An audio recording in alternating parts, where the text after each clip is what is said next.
क्या आप जानते हैं ओटीपी क्या है, कब से ये लागू हुआ, क्यों लागू किया गया, कैसे इसकी शुरुआत हुई। आज मैं इस आर्टिकल में आपको ओटीपी से जुड़ी सभी चीज़ें के बारे में मैं आपको बताऊंगा पूरे विस्तार से। अभी 1 दिसंबर को एक नया ओटीपी के लिए नया रूल लागू होने वाला है। उस रूल में ट्राई ने सभी कंपनियों को दिशा निर्देश दिया है कि जो भी कंपनी ओटीपी किसी भी नंबर पे ओटीपी भेजती हैं उस नंबर को पहले अपना वेरीफाइड करेगी, वेरीफाइड करने के बाद फिर उसको भेजना सुनिश्चित करेगी। अगर बीच में कोई फ्रॉड होता है उसकी पूरी जवाबदारी कंपनी की होगी। ट्राई ने इसको 1 नवंबर से लागू करने के लिए कहा था, लेकिन इसमें सभी कंपनियों द्वारा रिक्वेस्ट दायर किया गया था कि 1 नवंबर बहुत जल्दीबाजी है। उन्होंने इसको 1 महीने के लिए समय मांगा था। आधिकारिक तौर पर ट्राई ने इसको 1 महीने समय दिया था, जो 1 दिसंबर को पूरा होने वाला है। इस 1 दिसंबर से अब ओटीपी आने में हमें विलम्ब हो सकता है। कोई भी ओटीपी आएगा तो सबसे पहले उसकी कंपनी अपने डाटा को चेक करेगी कि ये ओटीपी किस जगह से आता है, क्योंकि आजकल जो फ्रॉड का ऑनलाइन फ्रॉड का जो चलन है, इन सभी से बचाव के लिए ट्राई ने ये कदम उठाया है। आइए आज मैं इसी आर्टिकल पर जानते हैं कि ओटीपी कैसे काम करता है, इसको जनरेट कैसे किया जाता है। ओटीपी का इस्तेमाल आमतौर पे लगभग हर जगह होने लगा है। ओटीपी का full form one time password होता है। ऑनलाइन शॉपिंग से लेकर कई जगह के ट्रांजैक्शनों में हम इस तरह के ओटीपी का इस्तेमाल करते हैं। ओटीपी ट्रांजैक्शन को पूरा करने के लिए हमारे रजिस्टर्ड मोबाइल नंबर पे जो 4 या 8 अंक के कोड आते हैं, उस कोड को दर्ज करने के बाद वो हमारा ट्रांजैक्शन सक्सेसफुल होता है। इसकी खास बात यह है कि यह एक बार ही इस्तेमाल किया जा सकता है। एक बार अगर आपने इस्तेमाल कर दिया, दोबारा हम इसका उपयोग नहीं कर सकते हैं। दोबारा किसी भी कोड को भी हम दोबारा से कहीं भी ट्रांजैक्शन या ऑनलाइन शॉपिंग कहीं भी इसका यूज नहीं किया जा सकता है। ओटीपी में टाइम लिमिट होता है। टाइम लिमिट जैसे ही एक्सपायर होती है उसके बाद इस कोड का यूज हम कहीं भी नहीं कर सकते हैं। तो बता दें कि ओटीपी को जनरेट करने के लिए 2 इनपुट्स का इस्तेमाल किया जाता है। एक सीड्स, दूसरा मूविंग।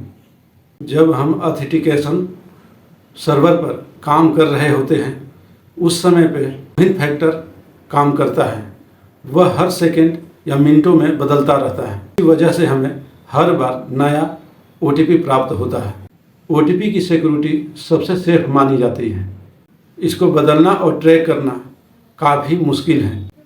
अगर आसान भाषा में हम बोले तो ओटीपी को अनुमान लगाना बहुत ही मुश्किल कार्य है।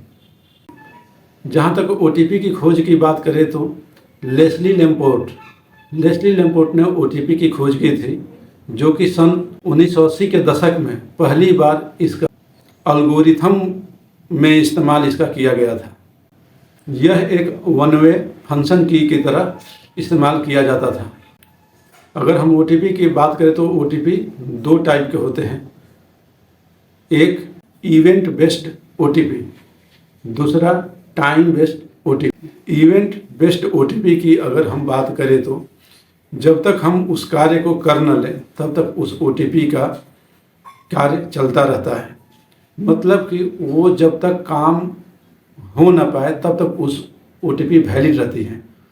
दूसरा ओटीपी टाइम बेस्ड ओटीपी होता है, जो एक समय दिया जाता है कि आपको minimum 30 second, 1 minute, 10 minute, 5 minute के अंदर आप इसको यूज करना होगा।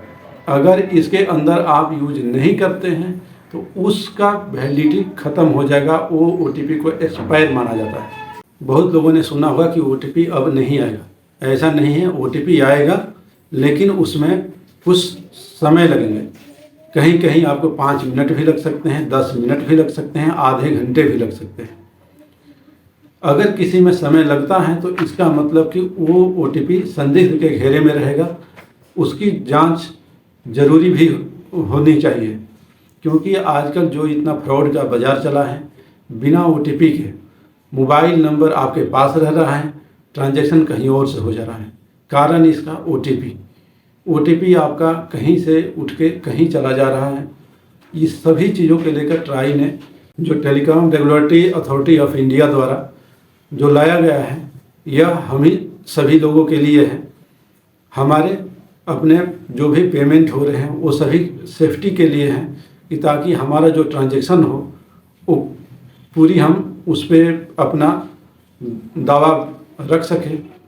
अन्यथा फ्रॉड वाले भी उसमें अपना हाथ आजमाना शुरू कर दिए हैं। कई लोग इस चीज़ के शिकार हो चुके हैं। कारण यही है OTP। कई लोग OTP अगर आप दाएं से बाएं जा रहा है तो इसका मतलब कि आपका कोई गलत ट्रांजैक्शन हो रहा है। Telecom regulatory authority of India द्वारा किए गए इस कार्य के लिए हम बहुत धन्यवाद देंगे, क्योंकि जो भी हमारा ट्रांजैक्शन हो उनके नज़र में हो और हम लोग इस फ्रॉड से बच सकें।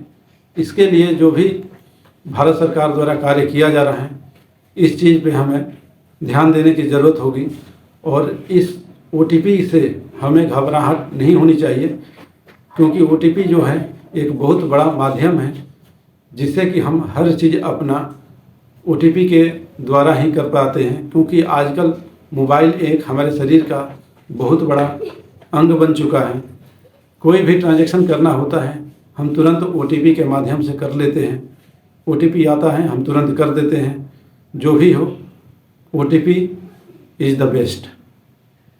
अगर जानकारी अच्छी लगी तो चैनल को लाइक एवं सब्सक्राइब ज़रूर करें।